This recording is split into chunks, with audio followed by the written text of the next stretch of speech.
सभी को अभिवादन एवं वंदन।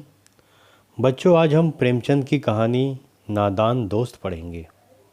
यह नादान दोस्त हमारी पाठ्यपुस्तक वसंत भाग 1 के पाठ 3 में संकलित है।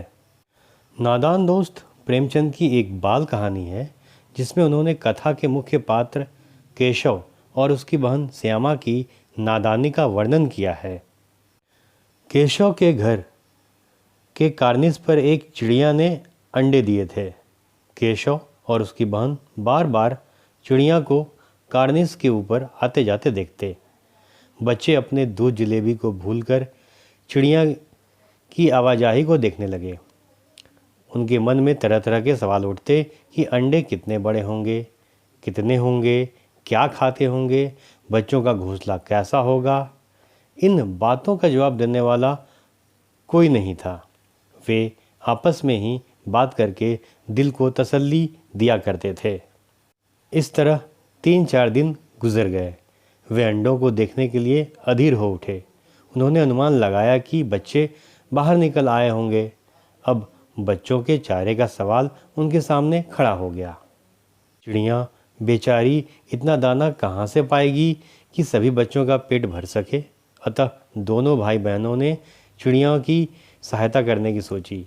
दोनों ने फैसला किया कि थोड़ा सा दाना पानी रख दिया जाए, घोंसले के ऊपर कपड़े की छत भी बना दिया जाए। गर्मी के दिन थे। बाबूजी दफ्तर गए थे। अम्मा दोनों बच्चों को सुलाकर खुद भी सो गई थी, लेकिन बच्चों को नींद नहीं आ रही थी। वे चुपचाप दबे पाँव उठे। अब अंडों के हिफाजत की तैयारियां होने लगी। कमरे से स्टूल लाया गया। वह छोटा पड़ा तो नहाने की चौकी स्टूल के नीचे रखी गई। श्यामा दोनों हाथों से स्टूल को थामे हुई थी। केशव के कार्निस के पास आते ही चिड़िया उड़ गई। उसने देखा कि 3 अंडे हैं, जिसमें से बच्चे अभी नहीं निकले हैं। श्यामा दौड़कर पुरानी धोती फाड़कर एक टुकड़ा ले आई, जिसे बिछाकर एक गद्दी बनाई गई और उसके ऊपर 3 अंडे रख दिए गए। श्यामा प्याली और चावल भी उठा ले आई। इसके बाद श्यामा ने भी अंडों को देखने की इच्छा प्रकट की, लेकिन केशव ने श्यामा को फटकार लगाई कि तू गिर पड़ेगी।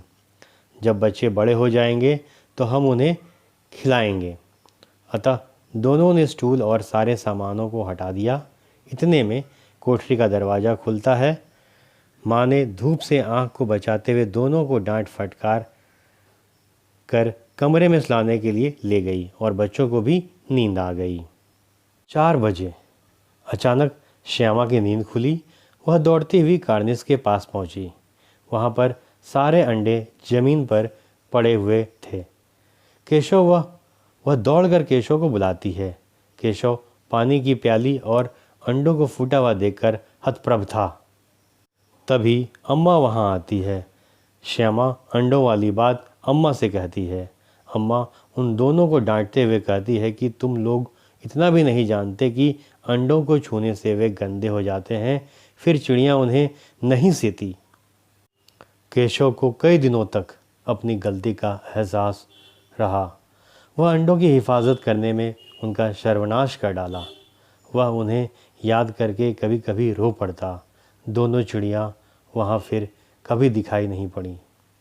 यह कहानी हमें सीख देती है कि केशव और श्यामा चिड़िया के अंडों की सुरक्षा हेतु विभिन्न उपाय करते हैं, परंतु उनके उपाय निरर्थक हो जाते हैं। चिड़िया अपने अंडों को स्वयं ही तोड़ देती है। दोनों को बहुत पछतावा होता है, परंतु बहुत देर हो चुकी होती है। ये दोनों अंडों की रक्षा के लिए अच्छे कार्य करते हैं। ज्ञान और अनुभव की कमी के कारण वे उसकी बर्बादी का कारण बनते हैं। प्रेमचंद ने इसलिए उन दोनों को नादान दोस्त कहा है। यह कहानी हमें सीख देती है कि किसी भी कार्य को करने से पहले पूरी तरह से सुनिश्चित कर लें कि आप जो भी कर रहे हैं वह सही है या नहीं।